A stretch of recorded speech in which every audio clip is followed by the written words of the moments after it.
Buenos días. Seguimos en el Congreso. Continuamos con la plática ahora de lesiones quísticas cerebrales. Muchas gracias por estar aquí con nosotros en este 16º Congreso de Imagen Seccional, tanto de tomografía como resonancia magnética. Hoy vamos a dar la plática de lesiones quísticas cerebrales por resonancia magnética y tomografía. El objetivo de esta charla es precisamente mostrar los diferentes quistes intracraneales primarios frecuentes y establecer un diagnóstico posible en función de la edad, la localización y las características que los presentan en la imagen, tanto tomografía como resonancia magnética. Como introducción, podemos decir que una imagen quística puede definirse como una estructura redondeada, rellena de líquido y revestida de epitelio. La presencia de una imagen quística durante un estudio por resonancia magnética o por tomografía constituye un hallazgo incidental cada vez más frecuente. Sabemos que estos quistes generalmente los visualizamos en los espacios extra e intraaxiales, tanto supra como infratentoriales, e incluso también podemos encontrarlos intraventriculares.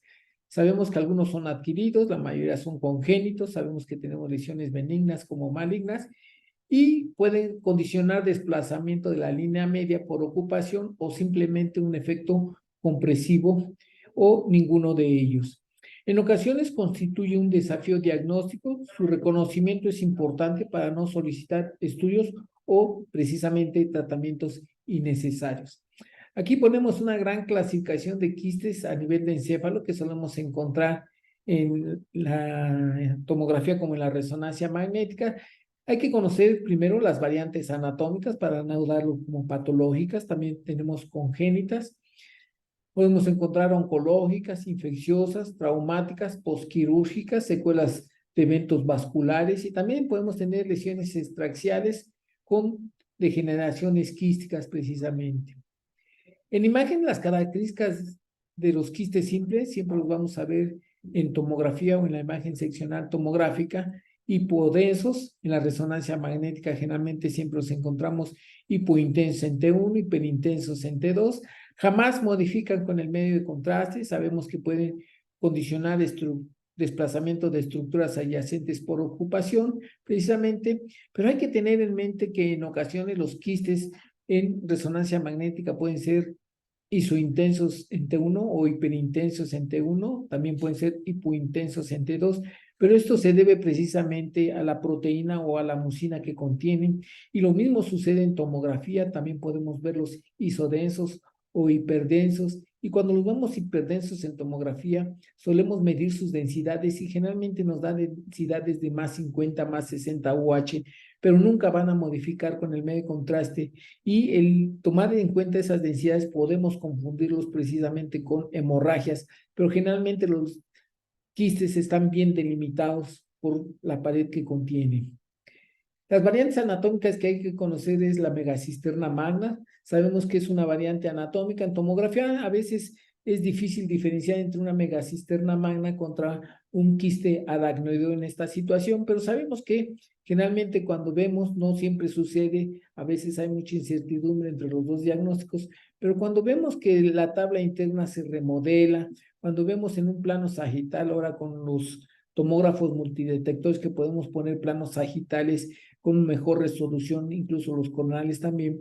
En los planos sagitales vemos cómo el margen ventral del cerebelo se vuelve de margen neto o puede haber una ligera concavidad del lóbulo superior desplazado cefálicamente. Entonces ahí podemos decir que probablemente se trata de un quiste aracnoideo y no de una megacisterna magna. Sin lugar a duda, la resonancia magnética nos permite ver a través de su inserción de la hoz que se trata de una megacisterna magna. Cuando esta inserción de la hoz desaparece parcialmente o completamente, también podemos ver en ocasiones el remodelamiento de la tabla interna, en ocasiones también podemos ver el margen neto desplazado, el margen dorsal del cerebelo. Bueno, pues podemos decir que se trata de un quiste aracnoideo, pero siempre que identificamos la inserción de la hoz central, bueno, podemos decir que se trata de una megacisterna magna amplia generalmente. Hay que tener en mente también otra variante anatómica, que es la variante del Dandy-Walker, que precisamente es la comunicación de un cuarto ventrículo con una megacisterna magna a través de una hendidura. Esta hendidura puede ser lineal o ser de mayor amplitud, y realmente se trata de una variante de Dandy-Walker que en ocasiones cuando concurre por sí sola no tiene ninguna traducción patológica. Si hubiera traducción patológica, bueno, había que ver si no está asociado con otras malformaciones propiamente acompañando de manera secundaria a esta variante anatómica que realmente cuando ocurre por sí sola no tiene ninguna traducción patológica, repetimos. Otra variante anatómica es el Cavum septum pellucidum. Sabemos que es una colección delgada de líquido cefalorraquídeo que se encuentra entre las astas frontales de los ventrículos laterales. Se dice que se produce por la ausencia del cierre del septum pellucidum en la vida fetal. Y es precisamente esta cavitación que vemos aquí, que siempre solemos verlas como variantes anatómicas, siempre la vemos en el tercio anterior, puede ser un poquito más amplias en ocasiones, pero realmente es una variante anatómica y no una lesión quística que puede confundirnos.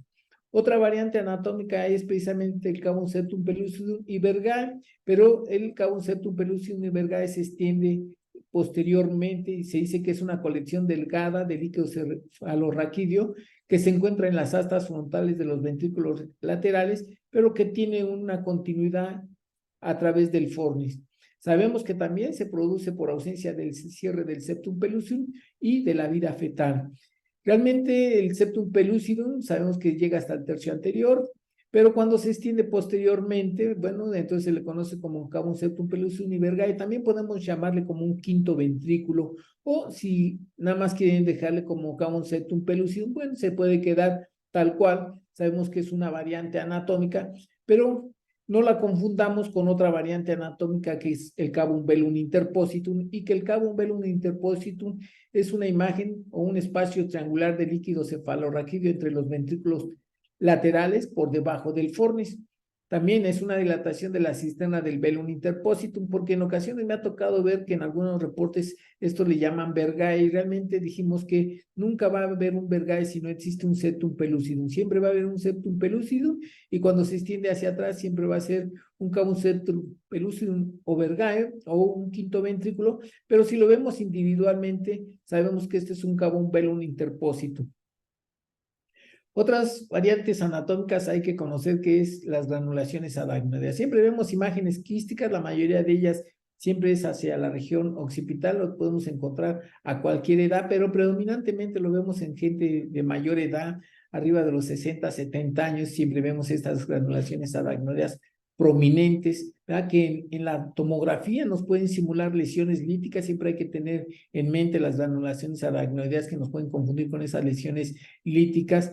Y precisamente la resonancia magnética nos las caracteriza muy bien porque las vamos a ver hiperintensas en la secuencia T2 y hipointensas en la secuencia T1, no modifican con el medio de contraste, pero sí llegan a remodelar la tabla interna generalmente y pueden estar en cualquier situación, la mayoría de las veces siempre las vemos occipitales o en el borde medial de las helvillas mastoideas también se pueden encontrar y no confundirlas con lesiones líticas en tomografía. Existen los espacios perivasculares o espacios de Virchow-Robin, que es una variante normal. Son espacios de líquido intersticial que acompañan a las arterias y venas penetrantes, no comunican con el espacio subaracnoideo, pero a pesar de ello se siguen viendo hipointensos en la secuencia FLAIR. Su localización más frecuente es en los ganglios de la base, ahí en la comisura blanca anterior, sustancia blanca profunda subcortical, en el cíngulo, en el tálamo, en el mesencéfalo, en la corteza subcingular, incluso podemos encontrarlo en los núcleos dentados y cuerpo calloso. En tomografía y resonancia magnética, estos quistes, la mayoría de ellos son pequeños, son de 5 milímetros, pero también pueden alcanzar 2, 3 centímetros. Generalmente en la resonancia magnética, en las imágenes convencionales, siempre los vemos hipointensos en T1, hiperintensos en T2, respectivamente. Sabemos que no modifican con el medio de contraste y en ocasiones hay que hacer diagnósticos diferenciales con infartos lacunares o con neurocisticercosis cuando estos se encuentran de mayor tamaño. Aquí mostramos unos espacios perivasculares habituales o espacios de Virchow-Robin, siempre los encontramos hacia la comisura blanca anterior, siempre los vemos hipointenso en T1, hiperintenso en T2, suelen ser pequeños, a veces no les hacemos caso, sabemos que la secuencia FLAIR con el líquido cuando presentan movimiento, pues siempre los vamos a ver francamente hipointensos. Aquí vemos otro espacio perivascular a nivel del puente que puede simularnos un infarto lacunar, pero si volteamos a ver la secuencia FLAIR y vemos esa franca hipointensidad y no vemos área de gliosis alrededor de él, pues realmente se trata de un espacio perivascular precisamente, ¿no? Los espacios perivasculares los clasifican en tipo 1, tipo 2, tipo 3, y generalmente los tipos 1 siempre son los que se encuentran hacia la convexidad, ¿verdad? La mayoría de ellos son bifrontales. Los tipos 2 generalmente los encontramos en los núcleos de la base. La secuencia FLAIR siempre nos va a ayudar a diferenciar entre infartos y espacios perivasculares. Y aquí vemos un tipo 3 que la mayoría de ellos siempre se encuentran generalmente en el tallo cerebral, ya sea en el mesencéfalo, puente o a nivel del bulbo, los tipo 3.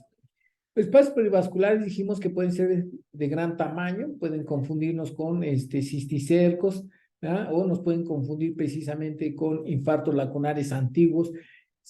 Generalmente esa es la incertidumbre en tomografía, pero cuando traspolamos la tomografía o la resonancia magnética o viceversamente, siempre los vamos a encontrar estos espacios perivasculares siempre hacia la comisura blanca anterior, tanto en tomografía como en resonancia magnética. Y sabemos que la secuencia FLAIR nos ayuda mucho. ¿Por qué? Porque no vamos a ver un área de gliosis alrededor de ellos. Siempre se ven francamente hipointensos, precisamente por el movimiento del líquido cefalorraquídeo, que esta secuencia nos permite ver el líquido cefalorraquídeo siempre hipointenso, porque es un líquido que siempre está en movimiento. No modifican, puede desplazar estructuras adyacentes. Y estos son los que siempre los confunden con infartos lacunares antiguos o incluso pueden confundirlos también con neurocisticerco generalmente, ¿no? Aquí mostramos cómo en resonancia magnética, secuencia T1 y secuencia T2, nos puede hacer pensar que son espacios perivasculares porque muestran esa hipointensidad y esa hiperintensidad en la secuencia T2, pero aquí la secuencia FLAIR, esos infartos lacunares viejos o antiguos se ven francamente hiperintensos, pueden ser lineales, pueden ser ovalados, redondeados, o incluso pueden mostrar el área de gliosis, la hipointensidad del líquido, pero la hiperintensidad, eso nos traduce la gliosis, que también podemos verla en los infartos lacunares crónicos. También tenemos los quistes de los plexos coroides o quistes xantogranulomatosos. Realmente son variantes también anatómicas, están presentes la mayoría de las veces, pocas veces no están presentes, generalmente son pequeños y a veces no les hacemos casos. Realmente están revestidos de epitelio de plexos coroides, son muy comunes, se dice que del 50 al 60%, la mayoría de ellos son bilaterales, pero también pueden ser unilaterales. La mayoría de ellos miden entre 2 y 8 milímetros, pero pueden alcanzar hasta 2.5 centímetros. Su localización siempre son en las astas occipitales, siempre los vemos en tomografía, ¿verdad? Son ligeramente isodensos o levemente hiperdensos. También pueden tener calcificaciones adyacentes o incluso pueden calcificar en su totalidad. En la resonancia magnética, siempre en la secuencia T1 son ligeramente más isodensos o más hiperintensos en el T1 en comparación con el líquido cefalorraquídeo. En la secuencia T2 son francamente hiperintensos. Y algo que hay que tomar en cuenta, que en la difusión algunos de ellos pueden restringir precisamente porque pueden tener un contenido proteináceo. Y aquí mostramos unos quistes de los plexos coroides prominentes, nos pueden llamar la atención, ¿verdad? Porque siempre los vemos pequeños y a veces no traducen ninguna patología, no dan ningún síntoma, es un hallazgo incidental, pero en ocasiones pueden alcanzar hasta 2.5 centímetros, ¿verdad? La mayoría son simétricos, bilaterales, pocas veces son unilaterales, pero siempre hay que tenerlos en mente y precisamente siempre son un poquito más isointensos que propiamente el líquido cefalorraquídeo. Si lo comparamos con el líquido cefalorraquídeo, realmente son más isointensos en las secuencias T1, francamente hiperintensos. Y algo que les acabo de decir es precisamente que esos quistes de los plexos coroides pueden restringir, pueden brillar en la difusión, verse francamente hiperintensos, y eso es precisamente por el contenido proteináceo. Y hay que tener en mente que también pueden calcificar, ver esas imágenes redondeadas precisamente en tomografía. Otros quistes que tenemos comunes son los quistes aracnoideos, sabemos que son benignos, representan el 1% de los quistes intracraneales, ocupa siempre el espacio intraaracnoideo, Se cree que su origen es secundario a un desdoblamiento o divertículo de la aracnoides en desarrollo. Sin embargo, otra teoría es el fracaso de las meninges embrionarias para fusionarse. Siempre tienen bordes regulares, lisos, llenos de líquido cefalorraquídeo. La mayoría de ellos son supratentoriales, también podemos encontrar los infratentoriales, tienen un predominio en el sexo masculino, pero la localización más común, más frecuente de estos quistes aracnoides siempre es la fosa media anterior al lóbulo temporal, siempre los encontramos ahí en un 50, un 60%. Puede haber otras localizaciones en fosa posterior o supracelares, incluso pueden estar intraventriculares, ¿verdad? Y otra localización en las cisternas del ángulo pontocerebus podemos encontrarlas en esa localización. En tomografía, en ocasiones solemos ver ese remodelamiento de estos quistes aracnoideos, pueden remodelar la tabla interna, esta es la localización común, ¿verdad? De los quistes aracnoideos. A veces los vemos pequeños, a veces los vemos de tamaño mediano o de gran tamaño. De ahí la clasificación Galassi, que cuando son pequeños le dicen Galassi 1, cuando alcanzan la cisterna silviana le dan Galassi 2 y cuando rebasan la cisterna silviana, que son de gran tamaño, pues le dan la clasificación de Galassi tipo 3.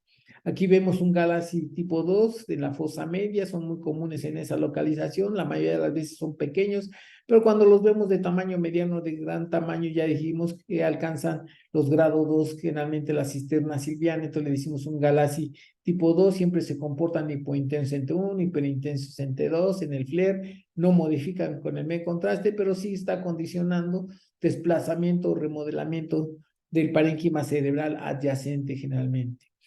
Sabemos que los quistes aracnoideos siempre los encontramos en fosa media, también en fosa posterior, pero también pueden ser intraventriculares. Y aquí mostramos un quiste aracnoideo precisamente en la región frontal. La mayoría de las veces siempre los vemos pequeños en tomografía, vemos el remodelamiento de la tabla interna, ¿verdad? Y a veces no les hacemos caso. El problema es cuando se ven de gran tamaño, bueno, hay que identificarlos porque también en la región frontal podemos encontrarlos y también desplazando estructuras adyacentes, pero generalmente no dan sintomatología. En algunas literaturas dice que cuando vemos quistes aracnoideos de gran tamaño, en ocasiones nos producen cefalea principalmente. En fosa posterior, hace rato dijimos precisamente la inserción de la hoz, cuando desaparece parcialmente la inserción o hay ausencia de la hoz, vemos ese margen neto que está desplazando el quiste, el margen neto del margen posterior o el margen dorsal del cerebelo. Bueno, podemos decir que precisamente se trata de un quiste aracnoideo. También en ocasiones vemos el lóbulo superior o el seno recto desplazado cefálicamente o curviándolo en ocasiones. Bueno, pues podemos pensar que se trata de un quiste aracnoideo cuando está ausente la inserción de la hoz o parcialmente, o esas modificaciones también en la tabla interna, la remodelación, ¿verdad?, de esa tabla interna nos hace sospechar de quistes aracnoideos, aunque en ocasiones no se cumplen pocas veces esos características. Aquí vemos unos retrocerebelosos de gran tamaño que está condicionando precisamente un desplazamiento lateral derecho del hemisferio cerebeloso. Tiene el mismo comportamiento como cualquier quiste, hipointenso en T1, hiperintenso en T2, no modifican con el medio de contraste. Y también podemos encontrarlos en la región pineal y en la región supracelar. En la región supracelar, cuando los llegamos a encontrar, bueno, pues a veces hay que hacer un diagnóstico diferencial generalmente de la del quiste de la hendidura de Rathke. También tenemos aracnoideos intraventriculares, nos pueden hacer sospechar de quistes cisticercosos, pero siempre la prueba de ELISA debe de estar presente. Si hay positividad de anticuerpos para cisticerco, bueno, pensaremos que se tratan precisamente de cisticercos intraventriculares. No son muy comunes en los ventrículos laterales, siempre los vemos en el tercer ventrículo o los vemos en el cuarto ventrículo. También otro diagnóstico diferencial hay que hacerlo con los quistes neuroglianes o glioependimarios, que también pueden estar intraventriculares, pero la mayoría de ellos siempre los encontramos, los quistes neurogliales o glioependimarios, la mayoría de ellos siempre los encontramos en el atrio trigonoventricular o en las astas occipitales. Aquí mostramos otro quiste aracnoideo a nivel del cuarto ventrículo, precisamente. Nos puede confundir también con un cisticerco, pero la prueba de ELISA siempre es mandatoria, o también nos puede confundir con un cuarto ventrículo atrapado. Precisamente los atrapados pueden ocurrir por un proceso infeccioso, por un proceso hemorrágico donde irrita el epéndimo tanto del acueducto de Silvio como de los conductos de Lutschke y de Magendie puede quedar como una hidrocefalia infratentorial, a eso se le conoce como un cuarto ventrículo atrapado. Los ocupados generalmente puede ser por una lesión quística o por una lesión sólida generalmente, ¿no? Tenemos los quistes ependimarios, también se le conoce como subependimarios, no son comunes, realmente son raros, sabemos que son benignos, también tienen un revestimiento ependimario, siempre están adyacentes al epéndimo del sistema ventricular. Se cree que su origen surge del secuestro del neuroectodermo en embriogénesis. También, como cualquier quiste, son iso-hipointensos en T1, hiperintensos en T2, y no modifican con el medio de contraste. Y aquí representamos en una secuencia FLED esa lesión quística subdependimaria, pueden ser de mayor tamaño, ¿verdad? No modifican con el medio de contraste. Realmente estos son muy raros, los subdependimarios o ependimarios no son comunes.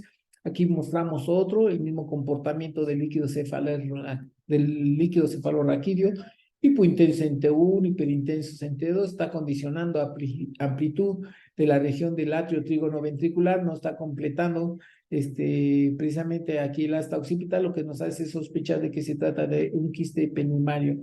También nos puede confundir con los neurogliales o glioependimarios, repetimos, pero realmente ambos son de características benignas.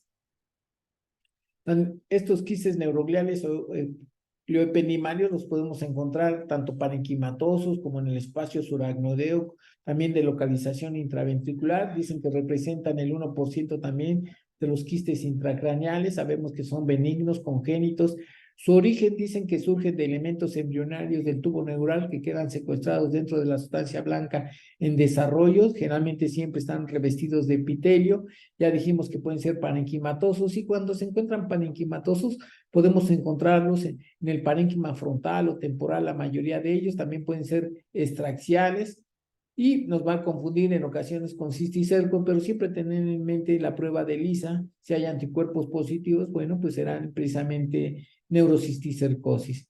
En resonancia magnética y en tomografía generalmente son de bordes regulares, similares al líquido cefalorraquídeo, suelen ser de tamaños variables, lisos, siempre el comportamiento hipointenso en T1, hiperintenso en T2. Nada más recordemos que en ocasiones pueden tener un contenido proteináceo y pueden cambiar en cuanto a intensidad, siendo isointensos, superintensos en T1 o hipointensos en T2.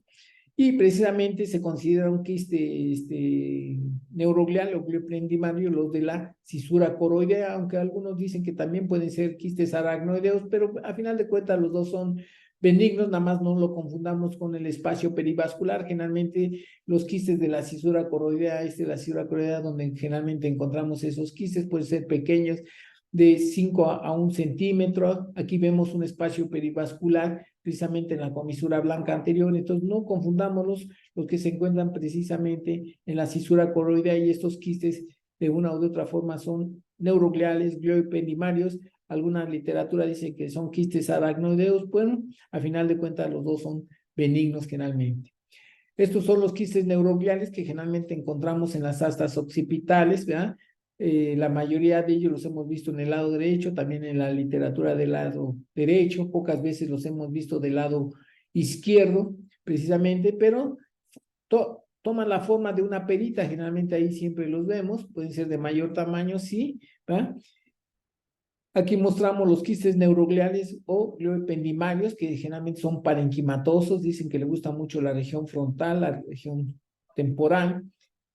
La mayoría de ellos son incidentalomas, se descubren por cefalea. Lo primero que nos confunde es que el clínico se angustia también, porque lo primero que piensan que son neurocisticercos en fase vesicular o fase quística. No vemos su escoles, pero de todos modos, y la única clínica, pues es la única cefalea generalmente, y precisamente la prueba de ELISA pues nos puede ayudar, ¿verdad? A veces no hay que, nada más que vigilancia, no hay que someterlos a una cirugía innecesaria. La mayoría de ellos se descubren arriba de los 50, 60 años, pero hay que tenerlos en mente, ¿verdad? Y definitivamente, pues la prueba de ELISA hay que tenerla en mente también para ver si se cuenta con un cisticerco y darle tratamiento de acuerdo a esta patología. Aquí mostramos otro de otra paciente de 64 años, mujercita, con este quiste neuroglial o glioependimario, que también se encuentra en la región frontal. Realmente son incidentalomas. muchos de ellos. Y aquí mostramos otro temporal que tampoco tenía ninguna clínica, ¿verdad? También es una persona de 45, 50 años aproximadamente, y se trató también de un quiste glioependimario, ¿verdad? Nunca se le operó, se le dio seguimiento, la misma imagen similar, sin cambios, en ocasiones cefalea, ¿verdad? Pero realmente no es necesaria la cirugía en ocasiones en estos casos más que seguimiento.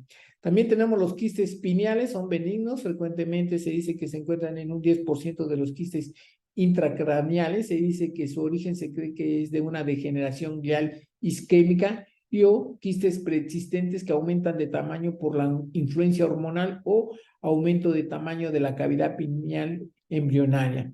En imagen suelen ser uniloculares, bordes regulares, llegan a medir de 1 centímetro hasta 1,5 centímetros, aunque hemos encontrado algunos que han llegado a medir hasta 2 centímetros. Pueden provocar hidrocefalia precisamente porque comprimen el acueducto de Silvio, pero de los que hemos encontrado hasta 2 centímetros, sí vemos compresión, pero no hemos visto nunca hidrocefalia. Su comportamiento, como cualquier quiste, hipointenso en T1, hiperintenso en T2, no modifican con el contraste y dicen que pueden realzar levemente, pero realmente yo creo que es la meninge la que está realzando, que está circundando precisamente a estos quistes.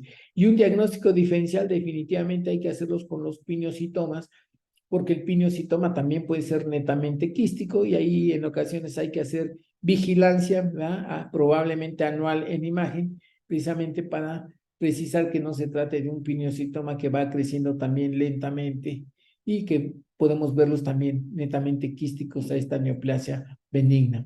Aquí mostramos precisamente un quiste de la región pineal, vemos cómo está comprimiendo a la lámina tectal, como queriendo obliterar al acueducto de Silvio, pero no tiene hidrocefalia, siempre se ve hipointenso en T1, hiperintenso en T2, no modifican con el medio de contraste, muchas veces los vemos tan pequeños que no les hacemos caso. El problema es que cuando tienen un tamaño mayor de 1 centímetro, pues es cuando nos llama la atención precisamente estas imágenes quísticas benignas que siempre las encontramos predominantemente en el sexo masculino, perdón, en el sexo femenino más que en el masculino. Generalmente son más comunes en el sexo femenino.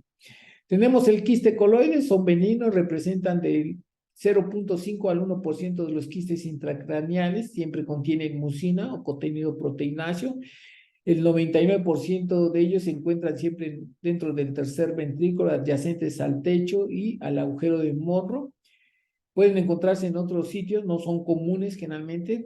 Los únicos sitios que los han encontrado son supracelares, raras veces en los ventrículos laterales o en el cerebelo. Sabemos que estos derivan del ectodermo embrionario, son lisos, esféricos. Repetimos nuevamente que pueden ser de 3 a 4 milímetros o pueden alcanzar hasta 15 milímetros, pero también los hemos llegado a encontrar hasta 2 centímetros. Se dice que 2/3 de los quistes coloides, tanto en tomografía, son hiperdensos, 1/3 de ellos generalmente son iso-hipointensos, entonces hay que tener cuidado con esos que suelen verse isointensos o hipointensos. En resonancia magnética ocurre lo mismo, la mayoría de ellos son hiperintensos en T1, 2/3 de ellos, aunque 1/3 de ellos pueden ser iso-hipointensos.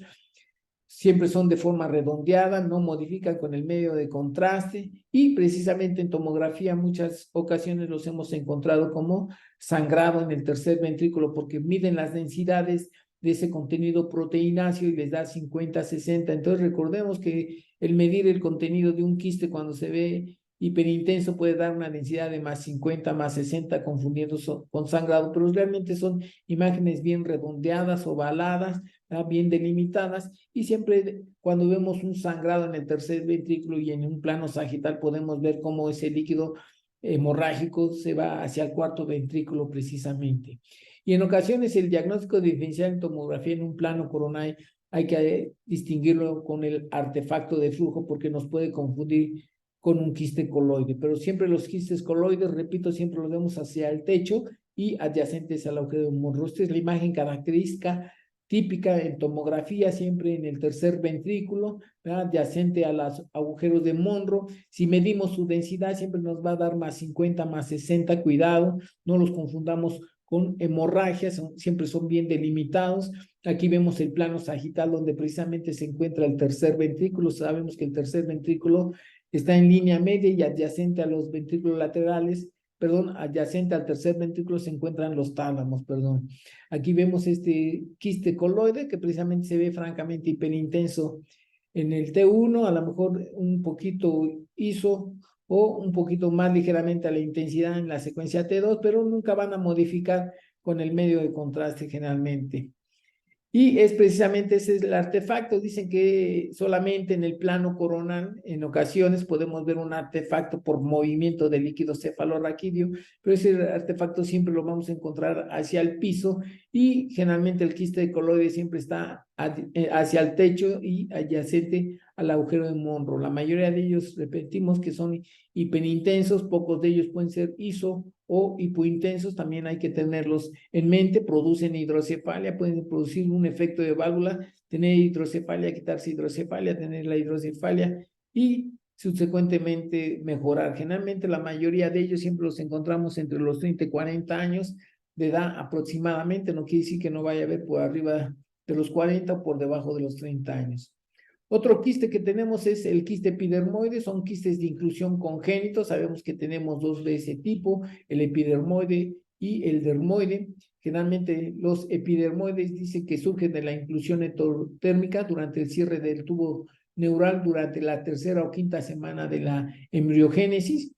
Generalmente los neurocirujanos y los patólogos les conocen como tumores hermosos porque cuando los tienen macroscópicamente en la mano, generalmente son como un brillo anacarado que generalmente tienen esas lesiones, tan así que el libro de Ann Osborne siempre nos lo dibuja como una imagen muy bonita, muy anacarada, precisamente, por eso le llaman tumores hermosos.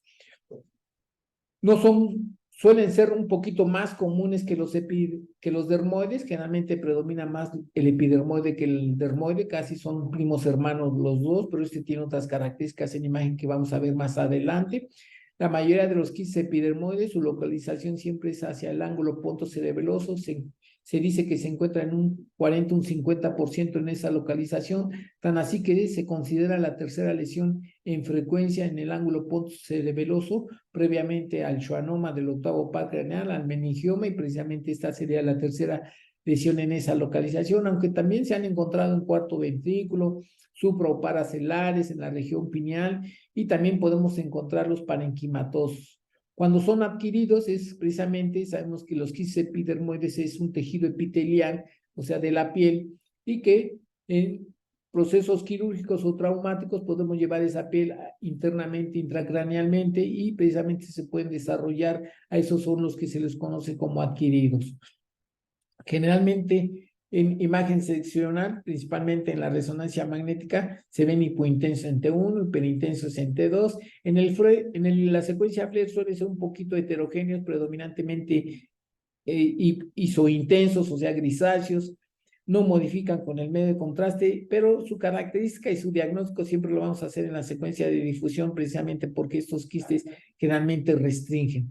Pueden acompañarse con calcificaciones ocasionalmente, un 10, un 25%, y el diagnóstico diferencial siempre hay que hacerlo con los quistes aracnoideos porque pueden tener ese mismo comportamiento en las secuencias convencionales, pero realmente la difusión es la que nos permite hacer el diagnóstico porque generalmente estos quistes brillan en esa secuencia.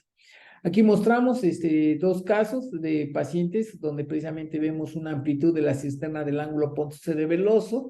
En ocasiones, cuando medimos las densidades, nos pueden dar densidades de tejidos blandos o ligeramente líquida, ¿no? Pero está condicionada en compresión, desplazamiento, este quiste epidermoide, ¿verdad? Nos puede confundir con un quiste aracnoideo, ¿verdad? Y cuando los vemos un poquito más hipointensos o jugamos la ventana con una hipointensidad, nos puede confundir con un lipoma, pero si medimos la densidad, pues realmente nos va a dar densidad ligeramente líquida o ligeramente de tejidos blandos, pero recuerden que la difusión siempre nos va a ver esa restricción evidentemente brillante en el beta de 1000 precisamente. Hay que tener cuidado porque también estos quistes epidermoides pueden tener septos finos, pueden tener septos gruesos y en ocasiones verse heterogéneos verdaderamente. Aquí mostramos otra lesión quística que nos puede simular un quiste aracnoideo. Sabemos que el quiste aracnoideo en el ángulo pontocerebraloso es la cuarta lesión en esta localización, pero el quiste epidermoide domina en tercera frecuencia y nos ayuda mucho la difusión para ver esa restricción evidentemente. Nada más recordemos que también pueden ver heterogéneo cuando se presentan pequeños septos finos o gruesos, ¿verdad? Pero puede confundirnos con un quiste aracnoideo al mostrarse hipointenso en T1, hiperintenso en T2, no modifica con el medio de contraste, pero al restringir inmediatamente descartamos el quiste aracnoideo y nos quedamos con el quiste epidermoide. Aquí intencionadamente puse este caso, que es precisamente un quiste epidermoide a nivel del cuarto ventrículo con esos septos finos que en ocasiones puede verse heterogéneo, y a un lado vemos aquí en el hemisferio cerebeloso del lado derecho, vemos al quiste aracnoideo que tienen ese mismo comportamiento, hiperintenso en el T2, hipointenso en T1. Sabemos que no modifican con el medio de contraste, pero el epidermoide generalmente restringe, mientras que el quiste aracnoideo pues no restringe generalmente. Aquí mostramos uno parenquimatoso, netamente, estos son verdaderamente raros.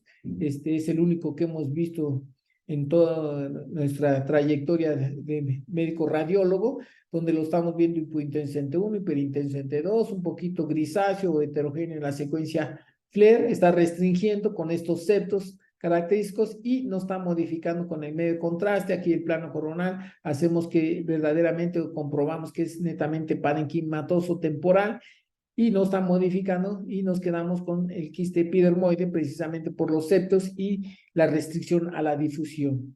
Los quistes dermoides son quistes también de inclusión, son primos hermanos de los epidermoides, también son congénitos, realmente son raros, son lesiones intracraneales, muchas veces dicen que son de línea media, la mayoría de ellos los encontramos supra y paracelares, ¿ya? Son raros en otras regiones, pueden estar en fosa posterior o en el cuarto ventrículo, pero son localizaciones o incluso interhemisféricos. Su crecimiento puede producir, entre mayor tamaño adquieran, pueden romper y precisamente producir en ese momento una meningitis química. Por eso esos pacientes pueden presentar cefalea súbita y crisis convulsivas. Sabemos que estos contienen folículos pilosos, glándulas sebáceas y apócrinas. En tomografía siempre los vamos a ver hipodensos, nos va a confundir siempre con lipomas porque siempre nos da densidades negativas, unidades Confident, generalmente van entre menos 20 a menos 40 UH, al igual que los lipomas. Tanto el lipoma como los quistes epidermoides pueden tener calcificaciones adyacentes.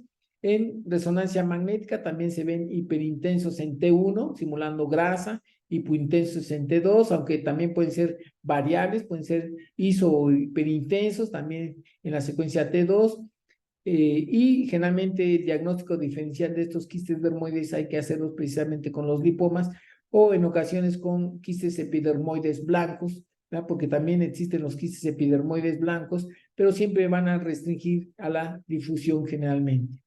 En tomografía sí solemos verlos, ¿verdad? Nos puede confundir precisamente con un lipoma, como la grasa de la calota, nos puede confundir de acuerdo a la densidad con aire, ¿verdad? O con líquidos, cefalorraquídeo, pero al medir la densidad nos va a dar densidades desde menos 20, menos 40, menos 80, ¿verdad? Se acompañan en ocasiones con calcificaciones, pero sabemos que su localización siempre son supra y paracelares, la mayoría de ellos, pero cuando rompe precisamente su contenido o generalmente se dispersa hacia el espacio subaracnoideo, siempre vemos en la ruptura como esos grumos de grasa de su contenido se dispersa siempre hacia el espacio subaracnoideo, también se pueden meter hacia el sistema ventricular, ¿no? En este caso, todo su contenido se dispersó hacia el espacio subaracnoideo, y si medimos la densidad de estos grumos, porque también nos puede confundir con aire, ¿verdad? Entonces, al medir la densidad, pues nos va a dar de menos 40, menos 80, al igual que la lesión propiamente. Entonces decimos que es un quiste dermoide roto, precisamente, y que se extendió hacia el espacio subaracnoideo. Este es un paciente que ya había anteriormente convulsionado, había tenido cefalea, ahora ya nada más acude a su control precisamente para su planeación quirúrgica.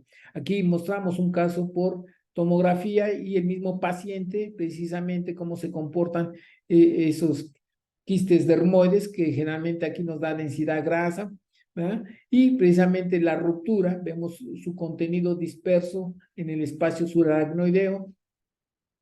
En la resonancia magnética precisamente nos permite ver esa ruptura con mucha mejor caracterización, vemos su contenido francamente disperso hacia el espacio subaracnoideo, no hacia el sistema ventricular, sabemos que lo pueden hacer, pero no en este caso también, ahí vemos el contenido diseminado hacia el espacio subaracnoideo, vemos otra lesión que puede simularnos un lipoma, ¿verdad?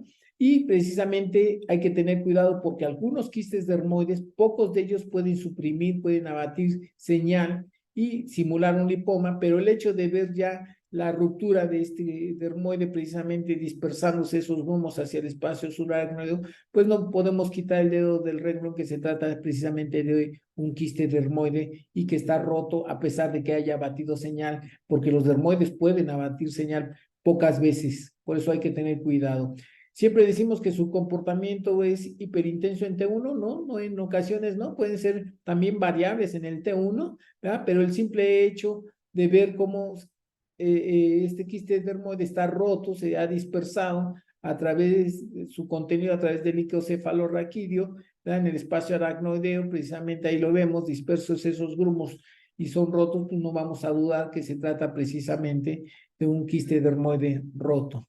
Aquí mostramos otro caso, precisamente, yo les dije que hay que tener cuidado porque los dermoides en el T1 supresión grasa, pocos de ellos pueden abatir señal, la mayoría de ellos no abaten señal, vemos cómo se ve francamente hiperintenso, podemos confundirnos con un lipoma, pero al hacer una secuencia T1 supresión grasa, vemos que no abate señal, entonces podemos quedarnos tranquilos que se trata de un quiste dermoide que aún no ha roto precisamente, y tener en mente que pocos de ellos, por eso hacemos la supresión grasa, pocos de ellos sí pueden abatir y nos va a confundir con lipomas. Si lo llegas a hacer y no está roto, bueno, pues definitivamente el diagnóstico pudiera confundirnos con un lipoma.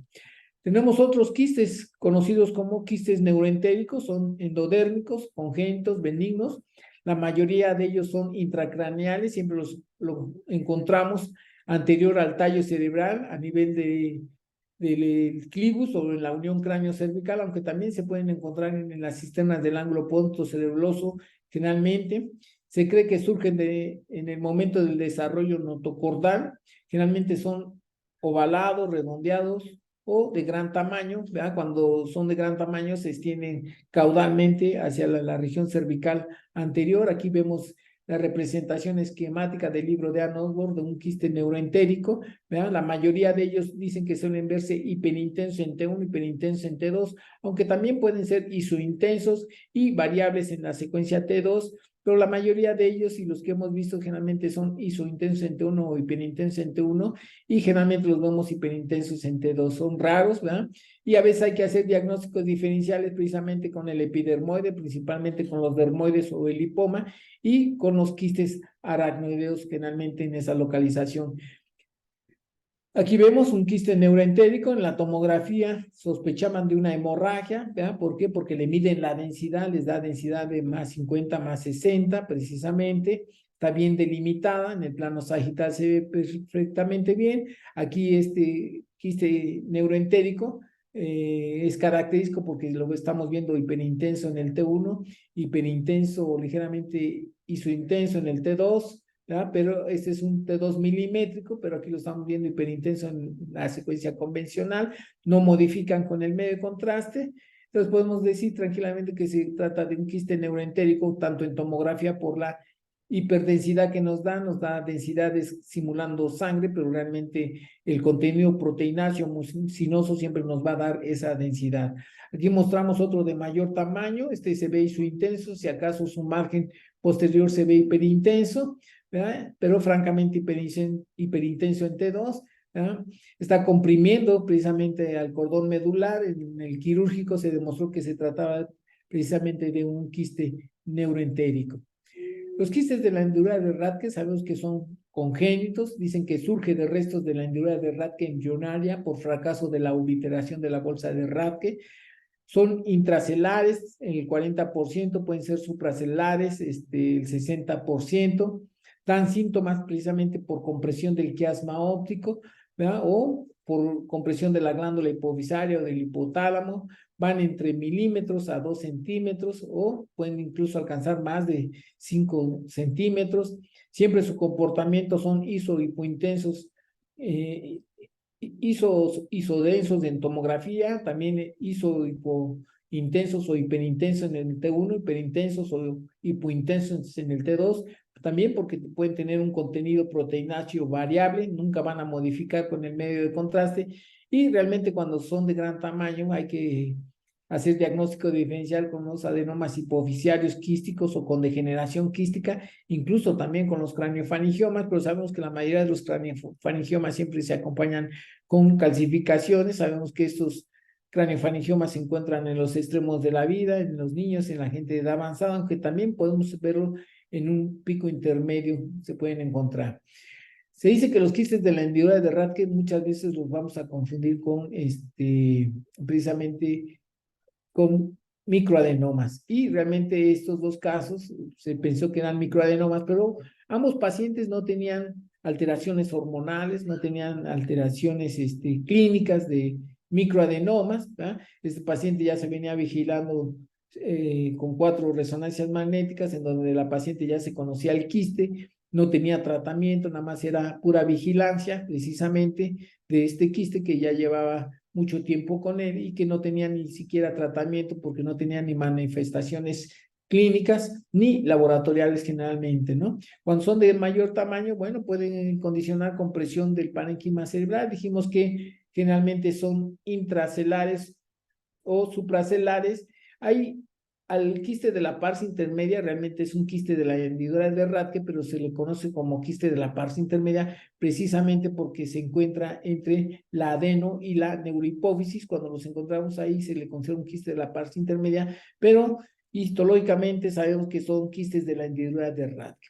Cuando se encuentran supracelares también pueden ser netamente quísticos, pueden simularnos probablemente un macroadenoma porque pueden ser isodensos o pueden ser hiperintensos en las diferentes secuencias, ¿verdad? No modifican con el medio de contraste, pero en ocasiones hay que ir quirúrgicamente por ellos porque están dando manifestaciones. Lo mismo, este paciente se pensó que era un microadenoma, no tenía alteraciones hormonales, no tenía clínica de un prolactinoma o de algún otro tipo de tumor de hormonas en esta localización, pero sí le estaba produciendo compresión quiasmática, había que hacer la resección quirúrgica y definitivamente pues también es un quiste, ¿verdad? De gran tamaño, que se trataba de un quiste de la hendidura de Rathke con el comportamiento característico de un quiste.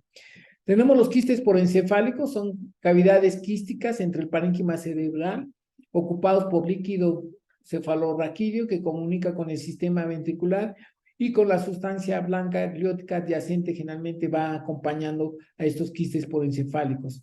Pueden ser congénitos, pueden ser adquiridos. Se dice que los congénitos se originan de un proceso encefaloclástico fetal o perinatal que resulta de una lesión vascular o infecciosa o traumática intrauterinamente, y los adquiridos también ocurren posterior a la vida, que son secundarios por una isquemia, un trauma, una infección o una cirugía. La mayoría de ellos son corticales o subcorticales, pueden ser bilaterales, pueden ser unilaterales, pueden tener un tamaño variable de pequeño a gran tamaño. Siempre tienen una localización en territorio de arterias cerebrales principales. Generalmente tienen la similitud del líquido cefalorraquídeo hipointenso en T1, hiperintenso en T2, y generalmente comunican generalmente con el sistema ventricular, y en la secuencia FLAIR siempre vamos a identificar la gliosis, la hiperintensidad generalmente de estos quistes porencefálicos que comunican con el sistema ventricular generalmente, ¿no? El diagnóstico diferencial con los quistes aracnoideos, pero principalmente con la esquisencefalia, ¿verdad? De labio abierto, y sabemos que la esquisencefalia de labio abierto siempre tiene corteza, y no así los quistes porencefálicos que tienen gliosis en sus bordes generalmente, mientras que la esquisencefalia en su borde siempre contamos con la corteza. También podemos con los quistes ependimarios o glioependimarios. Aquí tenemos este quiste porencefálico, donde la representación esquemática del libro de Anosbo nos habla de la comunicación de esta cavitación quística con el sistema ventricular, pero vemos su cambio gliósico principalmente, y aquí precisamente en la secuencia FLAIR vemos esa gliosis, esa comunicación. No vemos que primero no se trata de una esquistoencefalía de labio cerrado. Sabemos que esto es un insulto, tiene un territorio vascular, ¿verdad? Es una encefalomalacia por una evento vascular de la cerebral posterior, y logramos ver precisamente la comunicación de las astas occipitales con esta cavitación quística, y vemos precisamente en la secuencia FLAIR la gliosis que precisamente nos permite caracterizar estos quistes. La neurocisticercosis, sabemos que es una infección parasitaria muy común a nivel del mundo por la Taenia solium. Sabemos que su localización, la mayoría de nuestro país, es del espacio subaracnoideo. Frecuentemente lo vemos en las cisternas de la base, pueden estar en el sistema ventricular, pueden estar parenquimatosas o estar dentro de los espacios de Virchow-Robbins simulándonos parenquimatosas, pueden estar también oculares. Sabemos que la reacción inflamatoria provocada por estos quistes cuando pasan a una fase vesículo-coloidal pueden producir como secuela adherencia de las circunvoluciones adyacentes, simulando erróneamente quistes intraparenquimatosos de los mismos. Aquí lo que nos interesa es precisamente conocer la fase quística o vesicular y la vesículo-coloidal, que es donde muere el cisticerco, da una reacción inflamatoria, realzan en anillo, hay edema generalmente, y precisamente hay que hacer diagnóstico de la neurocisticercosis con espacios perivasculares, con abscesos, con tuberculosis, metástasis, incluso con neoplasias netamente quísticas de alto grado de malignidad. Aquí vemos una neurocisticercosis en fase quística, ¿verdad? Cuando son múltiples siempre los encontramos en cisternas de la base, no quiere decir que no haya únicos o dos o tres de ellos, ¿verdad? Dispersos en otras localizaciones. Cuando son múltiples, la mayoría los encontramos hacia las cisternas de la base, y también llegamos a encontrarlos precisamente en las cisternas silvianas. También pueden ser únicos en las cisternas silvianas como incidentalomas, ¿verdad? Y cuando los vemos con su escoles, esos quistes vesiculares o quísticos, cuando vemos el escoles, pues no dudamos que se trata de cisticercos. A veces se encuentra el escoles, hacer diagnóstico diferencial con otras posibilidades, pero siempre la prueba de ELISA positiva en esta patología siempre va a estar presente. Y otra fase que nos interesa, porque sabemos que la neurocisticercosis tiene 4 fases: la fase quística, la fase vesículo-coloidal, que es la fase activa, la nodular granular y la calcificada. Bueno, las 2 primeras son las que nos interesan, porque también podemos tener esos neurocisticercos en fase aguda, en fase vesículo-coloidal, donde el cisticerco se muere, libera toxinas, produce un proceso inflamatorio, y realmente podemos ver cómo realzan en anillo, podemos ver el escoles, a veces el líquido se hace turbio. Siempre esta fase vesículo-coloidal siempre se acompaña con edema, precisamente, y vemos ese reforzamiento. Aquí vemos unas fases quísticas con su escoles, pero acá realmente la fase aguda, precisamente por el reforzamiento. Acá mostramos 2 neurocisticercos nuevamente, donde precisamente uno lo encontramos en el tercer ventrículo